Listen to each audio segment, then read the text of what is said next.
A Boeing 767 cruises high above the Atlantic Ocean on its way to Egypt. 217 people are on board. Just half an hour after takeoff, disaster strikes. The pilot and co-pilot struggle desperately for control of their aircraft.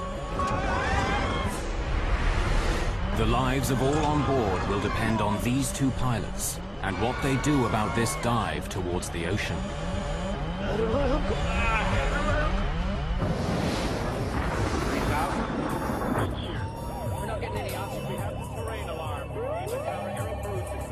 We are in an emergency.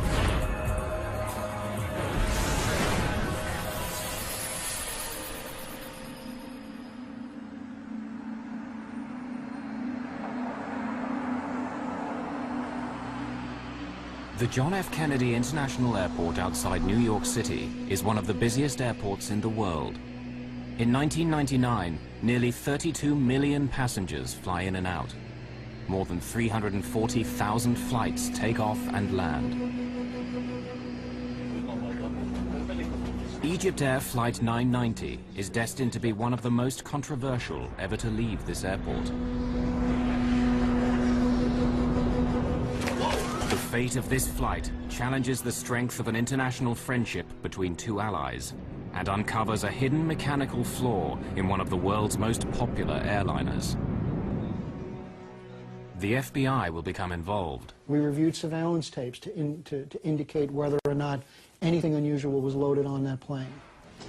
Investigators in two countries developed two different theories. Was this a tragic accident or a terrible crime?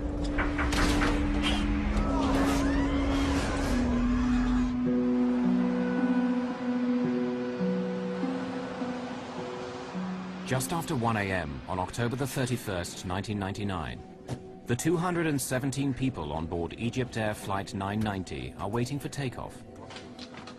The flight's command captain is Captain Ahmed Al-Habashi. He's been with Egypt Air for 36 years.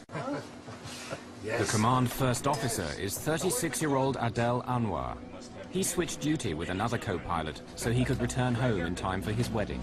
Soon be a married man. Congratulations, Adel. Thank you very much. The airline's chief pilot for the Boeing 767, Captain Hatem Rushdie, joins them in the cockpit. At 1:20 in the morning, First Officer Adel Anwar is going through his takeoff clearance with air traffic control. Following gateway, clear for takeoff, runway 22 right, Egypt Air 990 heavy.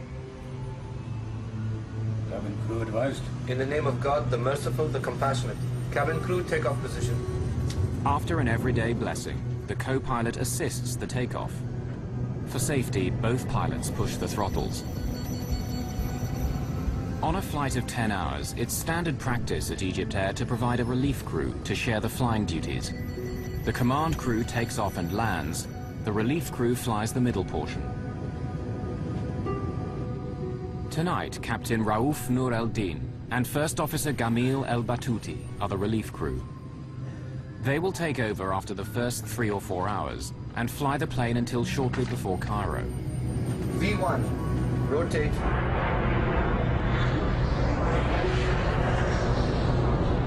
Positive rate of climb, both sides.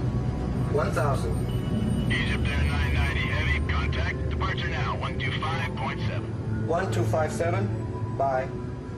A large number of passengers are senior citizens from the United States, looking forward to touring the wonders of ancient Egypt. My dad and Ginny were married in 1998 on October 23rd, and to celebrate their first anniversary, they decided to take a trip to Egypt. Anita Child's parents are retired and on their way to Egypt as well. They always had great time on these tours. They traveled frequently, and so it was a pleasure trip they were looking forward to, seeing the Holy Land especially. Maureen Sacratini and her brother John Simmermeyer enjoyed the fact that their parents loved to travel. They had been particularly fond of a program known as Elder Hostel, and this particular vacation trip to visit the pyramids and the other historical sites in Egypt was an Elder Hostel trip. There are 14 of Egypt Air's experienced crew operating the flight. There are also 33 Egyptian military officers and pilots on board, returning after training with the American Armed Forces. Gamil El-Batouti used to be an Egyptian Air Force flight instructor. He's now one of the oldest first officers at Egypt Air. He's so much older than the other co-pilots that out of respect they call him Captain. But some at Egypt Air think that Captain El-Batouti has been coasting too long on the favors of old friends. Just over 20 minutes after takeoff, El-Batouti is about to leave his seat.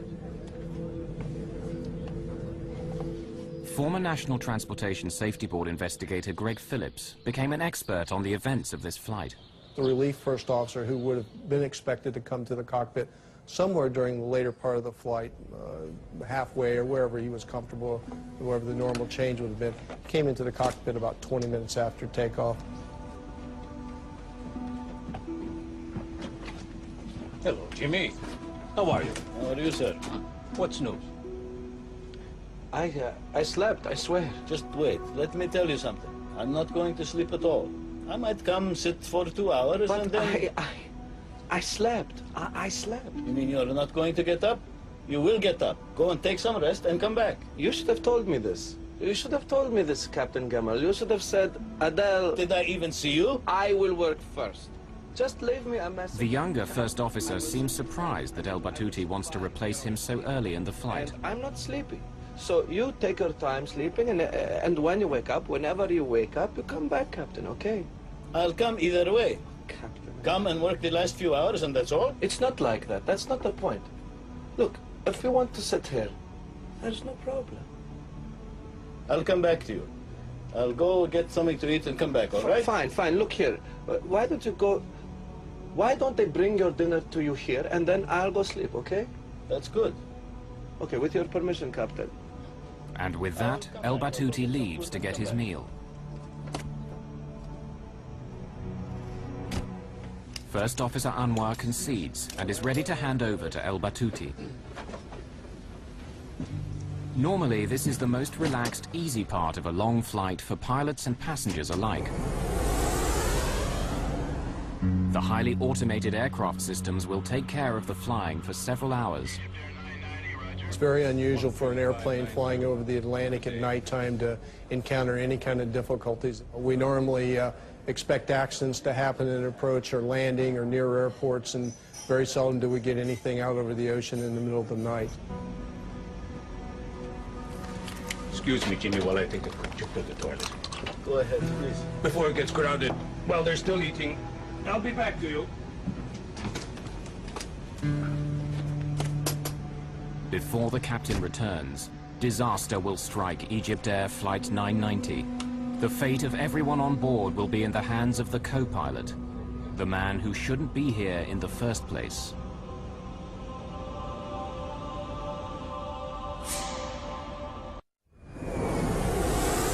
On a Boeing 767 bound for Cairo, Egypt Air's Flight 990 appears to be cruising smoothly over the Atlantic.